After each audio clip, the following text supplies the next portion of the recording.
Good morning, everybody. Welcome back to the Journey to Greatness. Day 205 of 365 with David McDonald, the GOAT. Oh, man. Happy Tuesday.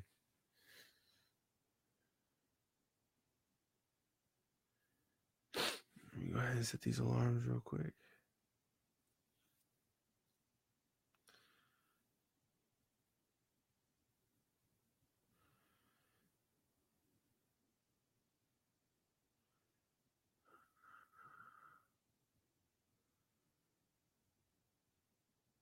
All right.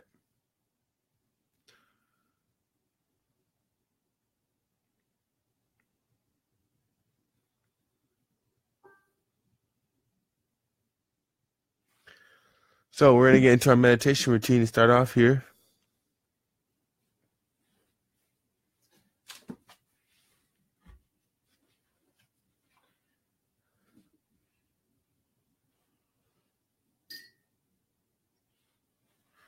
I will see you guys on the other side. Good morning, Amanda. Good morning, Auntie. Good morning, Samuel.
All right, my friends, welcome back. Welcome back. Good morning to everybody. Ryan Conley, good morning. Good morning, brother. Crystal, good morning.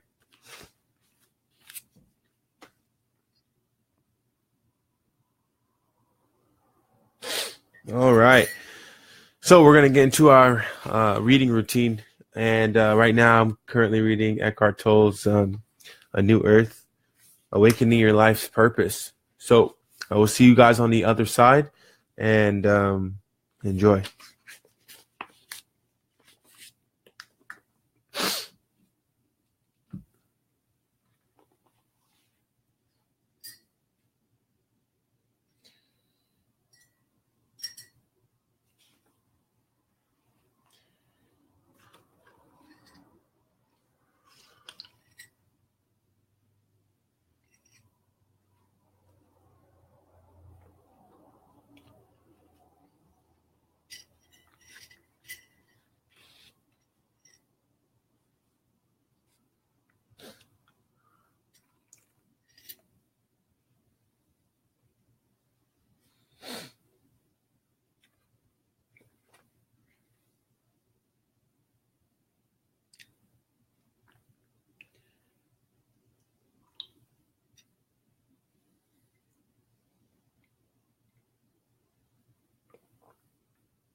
Oh shoot.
Hmm.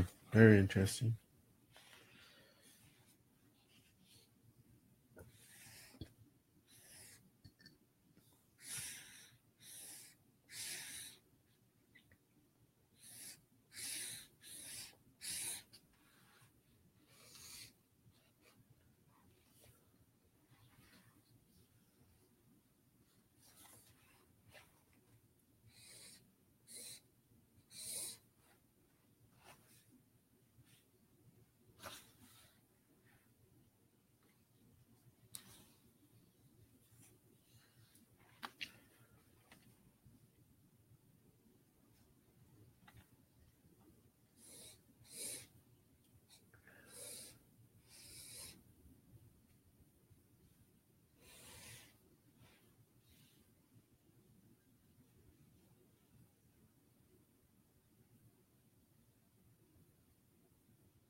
Jeez.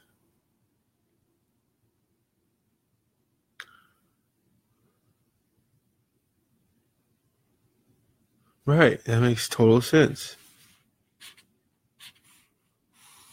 So might as well go for it.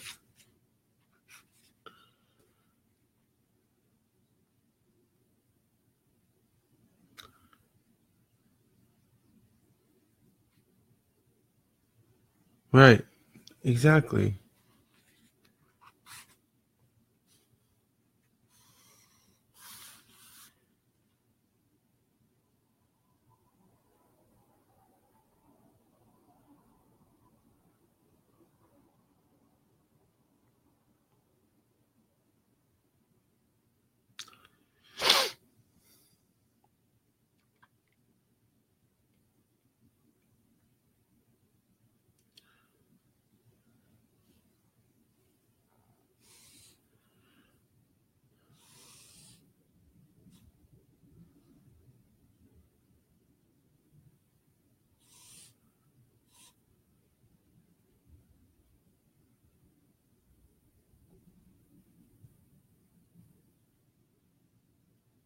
Right.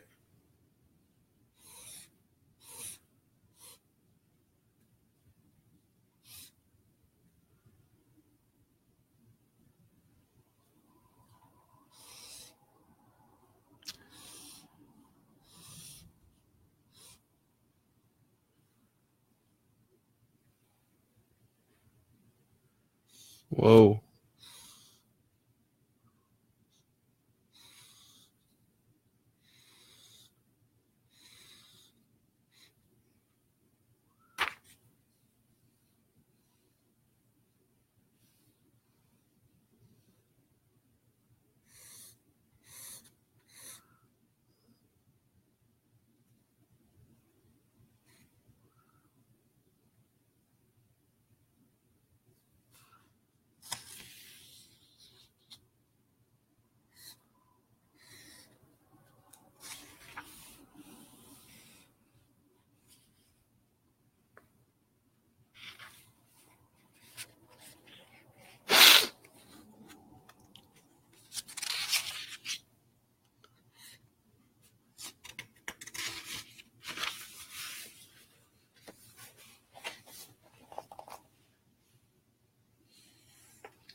Hmm. Very interesting.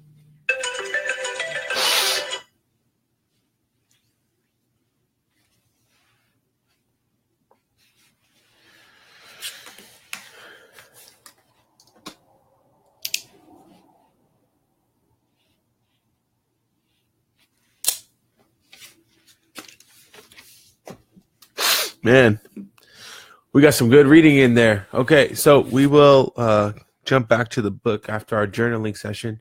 But we just, Tanisha, good morning. Good morning. Thank you for joining us today.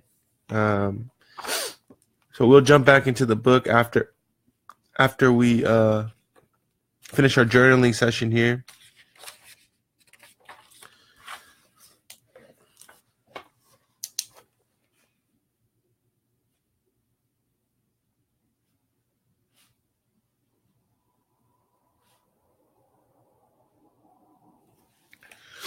All right, 1 second.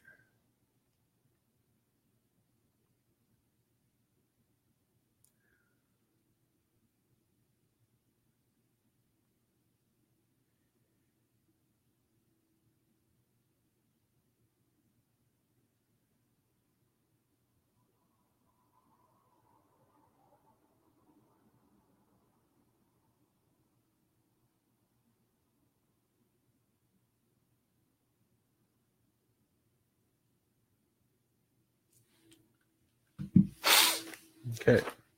So in our journaling session, I usually like to write about what I'm most grateful for in the morning, or what I'm most grateful for. And in the morning, the first things that come to mind are, "Dang it, I gotta get up again." It's like, and then my thoughts jump over to, thank God that I'm here, right? Thank God that I'm able to wake up, and I am in perfect health. Um, I'm grateful for that every day, and I journal, and I start my journal every day with that. And then I go back to yesterday's activities. Anything like yesterday, I went pending on another transaction with one of my buyers, and there's nothing more exciting than that, to see them win in multiple bid situations, right? So I don't let that just fall by the wayside. I go back and I say, thank you, like, thank you, universe. Thank you, opportunity. Thank you, God, for that opportunity. And, those are blessings on blessings. And so, um, I go back and I recognize those things. I recognize, um, thoughts that I had yesterday. I recognize opportunities, people I spoke to, etc. So the food I was able to eat, right? So I go back and I dig deep. Not even so much dig deep, but I dig deep. I dig back into, the gratefulness of yesterday, and then manifesting things going forward. Anything I wish to manifest, I write down, any of my goals, etc. And so the journal serves as a good check-in point and a good way to materialize your reality. If you have more questions on that, let me know, and I'll see you guys on the other side.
All right, welcome back. Welcome back. Welcome back. So, thank you. Thank you everybody for showing up day in and day out. I honestly don't know what I would do without the journey to greatness. You know, I was journaling about that today. It allows you to stay focused. You know, when so many things are happening around us on a daily basis, it's so easy to get distracted and lose sight of what we're really shooting for, what we're aiming to achieve, what we're aiming to be successful at. You know, it's so easy to get distracted. It's so easy to get thrown off our game because there's so much going on around us. But like throughout it all, like I've been able to keep my focus and hold my focus and not let things get out of hand because I've found a place where I can be balanced. And so thank you again, everybody, whoever jumps on. Like I said, day in and day out, you guys are blessings to me. And I appreciate it. So, good morning, Papi. Or is that Padilla? Yeah, Papi. Good morning. All right. So, man, Eckhart, he's a beast at this, you guys. He's really good. He's really speaking some true knowledge here. So remember the crazy girl that we were talking about who was on the subway yesterday and was talking to herself, and there was the subway was packed, and nobody was sitting next to her. She ended up walking into the same school as Eckhart, where he was doing his studies at. And a long story short, it never was identified whether or not she was a student of the school, but then Eckhart goes into the restroom before going to the library, and he goes, man, that girl was really crazy. Or he says something out loud, and then the person next to him standing at the stall turned over and looked at him like, man, you're crazy, right? So then Eckhart's sitting there, he goes to wash his hands, and he's looking in the mirror, and he's like, man, hold on, we're all crazy. We all have psychological disorders, right? Kind of thing. And he's like, but it's just perpetuated on a different scale. Some people are a little bit more dysfunctional. I guess not dysfunctional. And dysfunctional is a term that he's used in his book, but it's a word that he's used to describe what would be sin. Like, what is sin? Every person has a dysfunctional side of them, right? And that dysfunctional side is sin, doing some type of sinful act, which is defined in a totally different way. So let me see. I didn't realize that thinking without awareness is the main dilemma of human existence. I looked upon the professors as sages who all had the answers, and upon the university as the temple of knowledge. How could an insane person be a part of this? Like her be a part of this? And so that's what he was thinking in his mind. And so what he came to is pretty much we all have some different level of insanity, right? Is what it would be. Some level of insanity within us. For a moment, this is when he just finished staring at himself in the mirror. For a moment, I was able to stand back from my own mind and see it from deeper perspective. Excuse me. As it were, there was a brief shift from thinking to awareness. I was still in the men's room, but alone now. Sorry, guys.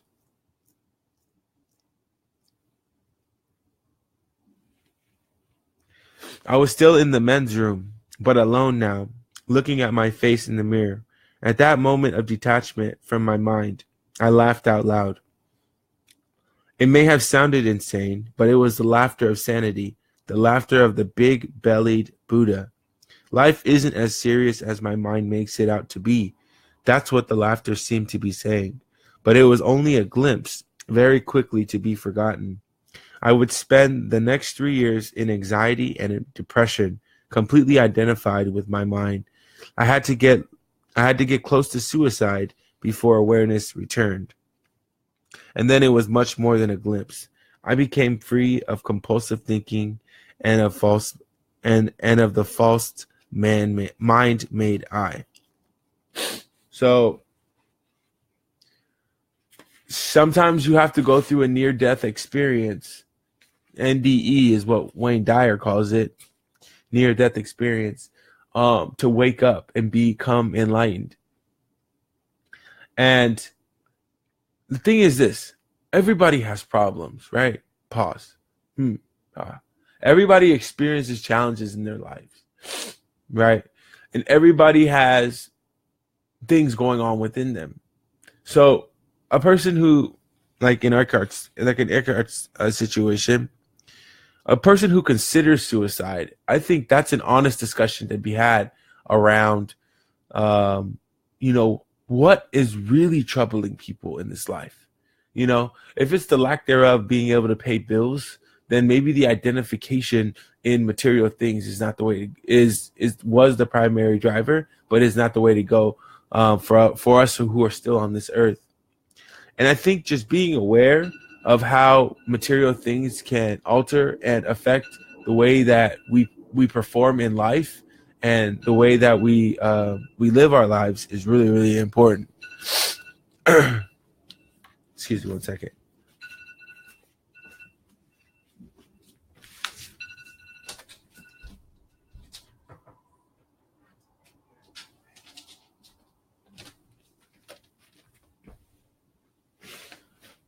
Okay. So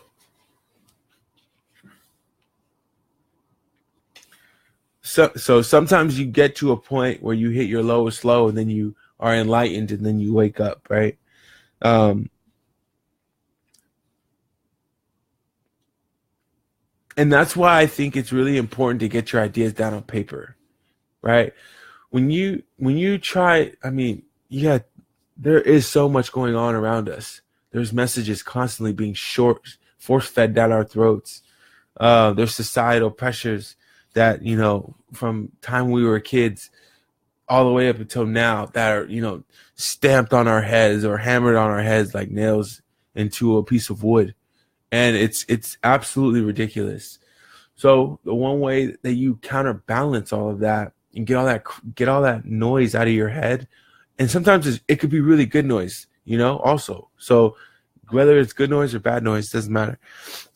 Really, to not even put a name on it matters even more importantly. So, but the thing is when you journal, you get all those things down on paper, and then from there you're able to elevate. So content and structure of the ego. So Eckhart Tolle breaks down ego as structure and content. The egoic mind is completely conditioned by the past. Its conditioning is twofold. It consists of content and structure. In the case of a child who cries in deep suffering because his toy has been taken away, the toy represents content. It is the interchangeable with any other content, any other toy or object. The content you identify with is conditioned by your environment, your upbringing, and surrounding culture. Whether the child is rich or poor, whether the toy is a piece of wood shaped like an animal or a sophisticated electronic gadget, makes no difference as far as the suffering caused by its loss is concerned. The reason why such acute suffering occurs is concealed in the word "my," and it is structural. The unconscious compulsion to enhance one's identity through association with an object is built into the very structure of the egoic mind. One of the most basic mind structures through which the ego comes into existence is identification. The word identification is derived from the Latin word idem, meaning same, or facere, which means to make. So when I identify with something, I make it the same as what? The same as I. I endow it with a sense of self, and so it becomes part of my identity. So that lady yesterday or 2 days ago that I mentioned, who came in and to the open house and, seemed to mention that, that me buying a $2 million or $3 million house was not even a possibility. And then continuing to persist outside and then point at her car and say, oh, this is a Mercedes SL, whatever, right? She's identifying from a place. She's the exact definition of what this is. She's found her identity in material things, and or she's coming from a totally different place. So I'll push that to her with love. When your identity becomes the material things that you wear, the car that you drive, the house that you own, this, that, and the other, then there's a strong possibility that you might need to get back on track. You might need to get back on the spiritual track, because the thing is when you take those things away, then you lose your identity, you lose who you are, you lose sense of self. Then what do? When you lose everything, literally everything that you know to be true, everything you know to be your reality, one of two things, happens. You take yourself from this world, and or you come into a realization that none of this stuff really matters to begin with. And so for me to judge you based off the shoes that you wear, for me to judge you based off of how tightly your dress shirt fits, for me to judge you based off of what kind of haircut you have is completely absurd, because that's not what's real. What's real is your spirit. What's real is the love. What's real is your energy. And I think, living and operating from that space allows you to allow so many more people to come into your life who will actually really care for you and really love for you. And those are the type of people you want to surround yourself with. Pause. Those are the type of people I want to surround myself with, or those are the type of people I do surround myself with. And anything less than that, or, is really subject to negotiation. And so, don't get me wrong. I think there are certain times when certain things are appropriate, but you just have to remind yourself that, of who you are throughout all of the time when you're experiencing with other people, when you're doing this life with other people, whether they're new to your circle or old to your circle. You can grow out of spaces and grow into new ones. And you constantly do that, right? And the people who are going to evolve with you will evolve into that next space or that next level with you. And if they don't, there's nothing wrong with that, right? But identifying and being true to self and knowing who you are will help you continue to elevate, and there won't be any grudges, love lost, or anything like that, because you're constantly evolving. And when you're aware of your involvement and you're awakening every day, it gets stronger and stronger, and you become more woke, then you grow out of spaces really quickly. Because again, a lot of people, they may not choose this route. I try to find myself in things, but never quite make it, and end up losing myself in them. That's the fate of the ego. If I go out and buy a Lambo tomorrow, okay, or a Ferrari 458, which is what I really want. After I buy that car, then what? When I go buy the $1 million house with a full, Puget Sound view, down in Redondo Beach, or up in West Seattle. When I go buy that 1 million, 1.3 million, or $2 million house in the next couple of years, a few years, however long I decide to wait, right? Then what? What do you do after that? Now you got it, right? You got your acres and a mule. You have, rental properties in the state. You have rental properties outside the state. You got rental properties across different continents. You got, you have money in the bank saved up. You have your beautiful children. Then what? Then what do you do? What do you go buy? I want to buy, a G 250 private jet, right? That's 23 million. I want to go buy, a actual sports team. When I hit 45, I want to be an owner of a sports team. And so it's like, but then what? Right? Like, then what? And I think at that moment, when I'm already projected, let's say 20 years down the road. So I know all these things will come to fruition so long as God gives me life, right? So all of these things will happen. But at the end of the day, along that journey, it's like, how much are you losing yourself? How much are you sacrificing? Are you spending that time with family and friends? For a portion of that time, you're going to have to sacrifice not spending a lot of time with family and friends, making sure everybody's on the same page, because that's not what's getting you to your goal. But at the end of the day, right? It's like you have to sit down and ask your question, and then what? You know, then what? Like, who's going to know? I'm not going to broadcast it everywhere, so nobody's going to really know unless I invite them over to my house. Nobody's going to really know unless they see me driving down the street. Nobody's going to really know. So, like, it's like, then what? So my point is that's an egoic drive. Ideally, though, I really, really want it, right? Because in my mind, I live a life where it's like, we were put on this earth to do two things, I think: love people and help people, and to live as a moving part in this great, in this great organized chaos world, right? Energies crossing at all different points of the universe. And so if we're put on this life, and money is a reason for us to continue to keep going, if I don't have a house, I'm renting an apartment. If I don't have an apartment, I'm living in a shelter. If I'm not in a shelter, I am, I'm sorry, pause. You have to excuse me for my limited view on what it means to live. I could be at a temple. I could be in a mosque. I could be in a church. I could be here. I could be there. But I'm just trying to do it so it just systemically, yes, I know there's other options. But if I'm not in a shelter, I'm on the street. So we're put on this earth to make money, and I actually enjoy, I like doing service for money, and that's fun. I like this system, so I play a part in it also, right? It helps our economy, this, that, and the other, blah, blah, blah.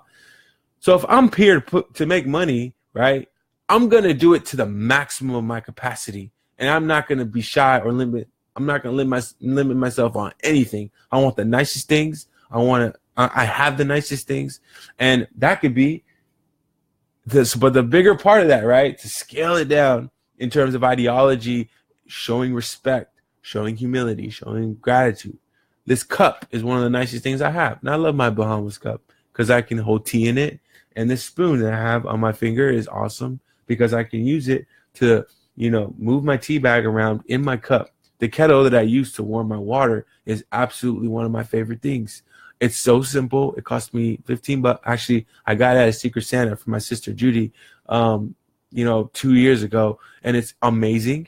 And it heats my water in less than 3 minutes, and I can use that water to heat my tea bag that I got from Safeway or Fred Meyer for $3 for 12 packs, and I can drink it in the morning, and it helps soothe my throat and my tummy when I have stomach aches.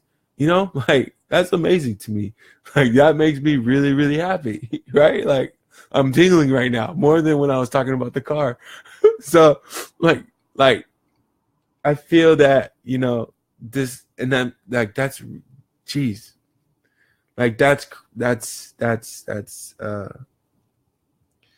so I think there's a balance, that we find throughout this time in this life where it's, we have gratitude for even the small things. And yes, we go for the big things, but to find our identities only in those big things, or only in the Gucci that we wear, or the Polo Ralph Lauren, or the Michael Kors, or the Coach, or whatever we wear, I think is something to be reconsidered. We cannot honor things if we use them as a means of self-enhancement. That is to say, if we try to find ourselves through them.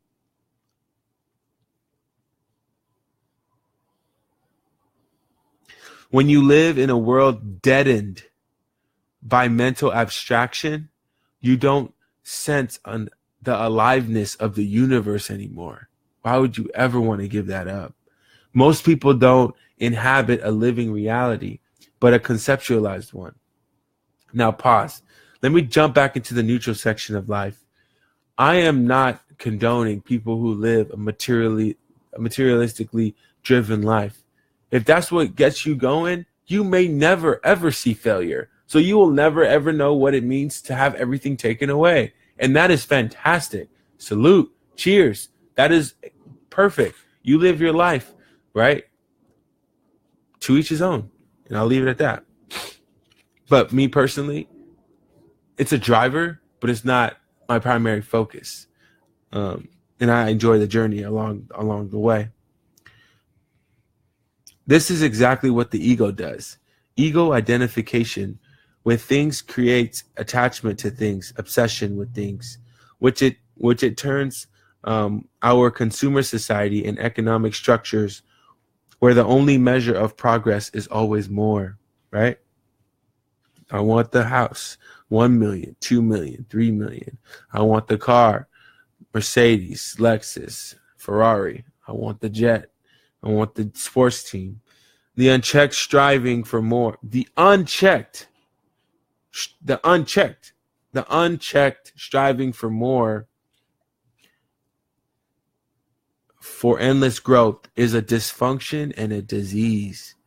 It is the same dysfunction and cancerous cell manifests, whose only goal is to multiply itself, unaware that it is bringing about its own destruction by destroying the organism of which it is a part. Some economists are so attached to the notion of growth that they can't let go of the word, so they refer to recession as a time of negative growth. This is why one of the ills of our time is object proliferation. Man, these bands make it hard to talk. When you can no longer feel the life you are likely to try to fill it up. You're likely to fill your life with things. As a spiritual practice, I suggest that you investigate your relationship with the world of things through self-observation in a particular thing that are designated with the word my. You need to be alert and honest to find out, for example, whether your sense of self-worth is bound up with things you possess. Do certain things induce a subtle feeling of importance and superiority? So, unchecked, that's my last point. Unchecked, it's an unchecked energy, okay? I have AirPods in my ear. I see people who walk around with AirPods like this. Right? Like, for me, it's like a statement that they're showing, oh, hey, I got AirPods in my ear. You know how much these cost? Kind of thing. Or maybe this is just how their ears work, and so they have them out sticking like this. I don't know. To each his own, right? At the end of the day. But my point is they are really, really cool. They're really cool. I like them a lot. And they're perfect because I'm driving almost all day, and they're just perfect. They're small, they're compact, they charge fast, and they're awesome. And they were rare at one point where you couldn't even buy them in the store, and now I was able to get one, and they're really cool. So my point is yes, they're really cool, but I'm not going to disrespect you because you don't have some. And if you do have some, I'm not going to idolize you or praise you as if we're some cool people because you have them. I'm going to say, oh, those are cool. You have them too? Awesome. Point of discussion. And then we just move on. And so that's the thing, you know. I remember when me and my buddy were having these luxury car experiences. It's a whole other story. But we would drive around, right, and go to our appointments and do our thing. And we were in these cars, like just it was wild and it was amazing. But we would just pause.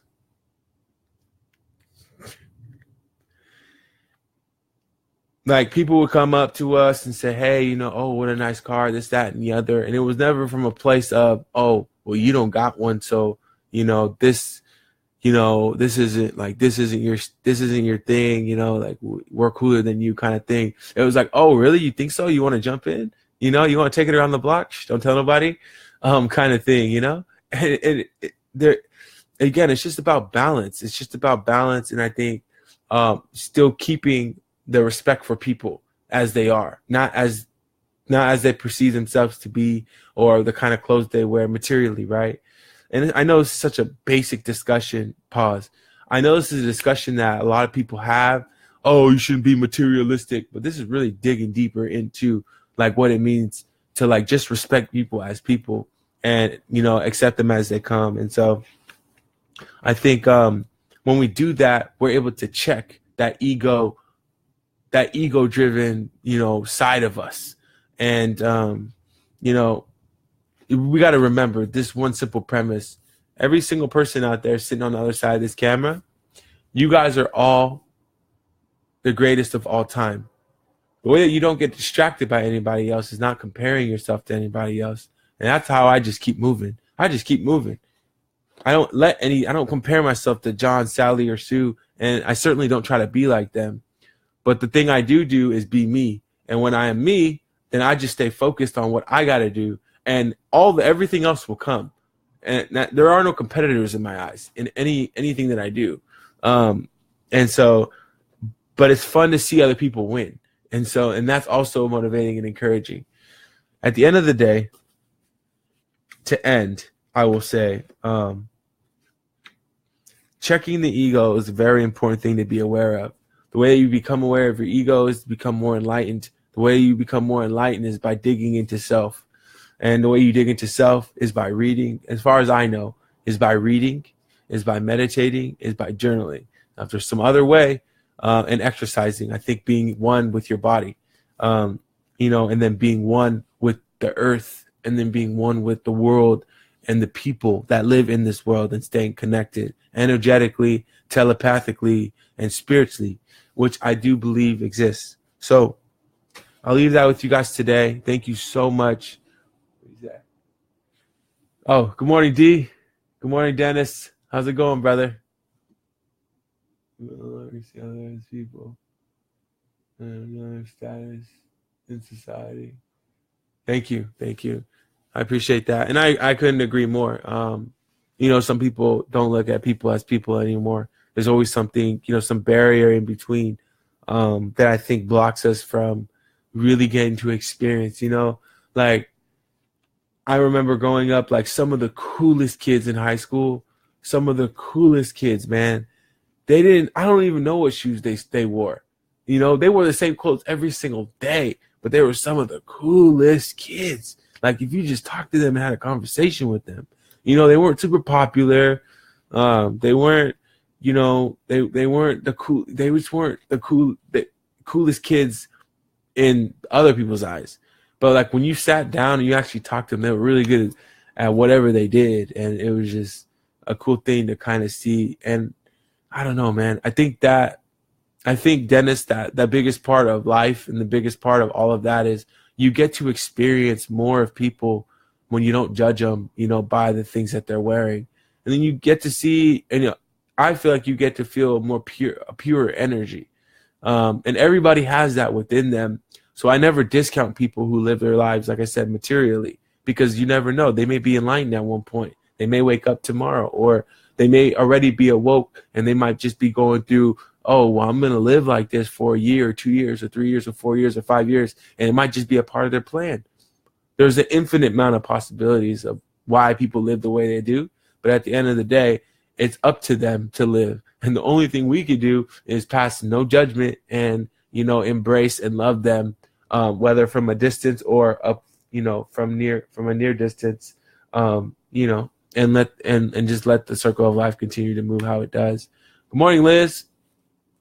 So with that, have the best day of your lives today, you guys. I love you. Thank you for holding me accountable. Thank you for showing up for me. Again, day in and day out. You all are very much blessings to me. And I can't tell you that enough. I appreciate the community. I appreciate the opportunity. Again, I don't know what I would do without the journey to greatness. And I'm going to have to figure that out, right? Because we're coming up on a year. But it's completely changed my life. And that's all I can say. And I had that I had that realization today again, where I'm just like, dude, like I haven't been more focused. I haven't been more sharp than what I've been when I've been on this journey. And anytime I get off of it, or if I'm not, if I don't do it, I just feel like something's missing. So I don't know what that means yet. I might be addicted. So I'm not addicted to anything. So I'll see you guys tomorrow. I love you guys. 5 a.m.